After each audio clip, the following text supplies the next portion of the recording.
जय श्री राम, हर हर महादेव। आइए जानते हैं रविवार प्रदोष व्रत कथा के बारे में। कथाओं के अनुसार किसी गांव में एक ब्राह्मण परिवार रहा करता था। वह ब्राह्मण परिवार अत्यंत ही ज्यादा गरीब था। उसकी पत्नी विधि विधान से प्रदोष वर्ष व्रत रखा करती थी और भगवान शिव की विशेष रूप से पूजा अर्चना किया करती थी। दिन की बात है कि उस ब्राह्मण का बेटा अपने गाँव से कहीं दूर यानी कि गाँव से बाहर जा रहा था।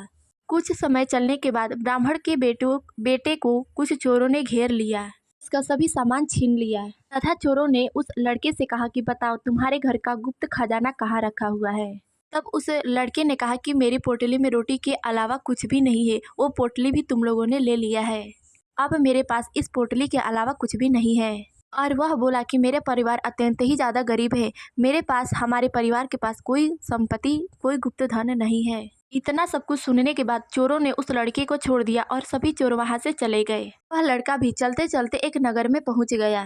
वह लड़का थकान के मारे उस नगर में एक बरगद के पेड़ के नीचे विश्राम करने लगा। उसी समय उस नगर के राजा के कुछ सिपाही वहां आए। वह सिपाही किसी चोर को खोज रहे थे। राजा के सिपाहियों ने उस लड़की को ही चोर समझ लिया और ले जाकर उसे जेल में बंद कर दिया। जब शाम हो गई और वह लड़का अपने घर नहीं आया तब उस ब्राह्मण का परिवार बहुत ही ज्यादा परेशान हो गया। उस दिन प्रदोष व्रत था।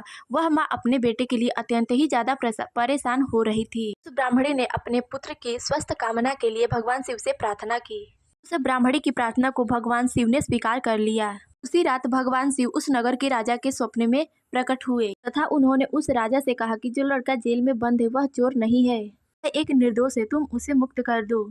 यदि तुमने ऐसा नहीं किया तो तुम्हारे सभी राज्य पाठ नष्ट हो जाएंगे, तुम्हारा सब कुछ खत्म हो जाएगा। अगले ही दिन उस राजा ने उस लड़की को जेल से आजाद करने का आदेश दिया तथा उसी दिन सभा में उस लड़की को लाया गया। तब उस लड़के ने अपनी सारी कहानी राजा को बताई। उस दरबार में लड़की के माता पिता भी आए हुए थे। तो राजा ने उस ब्राह्मण और ब्राह्मणी को उनका बेटा वापस लौटा दिया तथा जीवन यापन के लिए 5 गाँव भी उस ब्राह्मण और ब्राह्मणी को दान में दिए। इसके बाद भगवान भोलेनाथ की कृपा और इनके विशेष आशीर्वाद से वह ब्राह्मण परिवार सुखी जीवन यापन करने लगा। तो यह थी रविवार प्रदोष व्रत की कथा। इस व्रत को सभी मनुष्यों को करना चाहिए तथा भगवान भोलेनाथ की विशेष रूप से पूजा अर्चना करना चाहिए। जो भी मनुष्य यह व्रत नहीं कर सकता है तो प्रदोष व्रत के दिन भगवान भोलेनाथ की विशेष रूप से पूजा अर्चना करें, उनकी प्रदोष व्रत की कथा सुने, जिससे भगवान भोलेनाथ जिस प्रकार ब्राह्मण और ब्राह्मणी के परिवार को सुखी किया उसी तरह हर मनुष्यों के जीवन को सुखी व संपन्न करे। तो यह थी रविवार प्रदोष व्रत कथा। इस वीडियो में बस इतना ही। मिलते हैं अगले वीडियो में, तब तक के लिए जय श्री राम, हर हर महादेव। जय बाबा भोलेनाथ।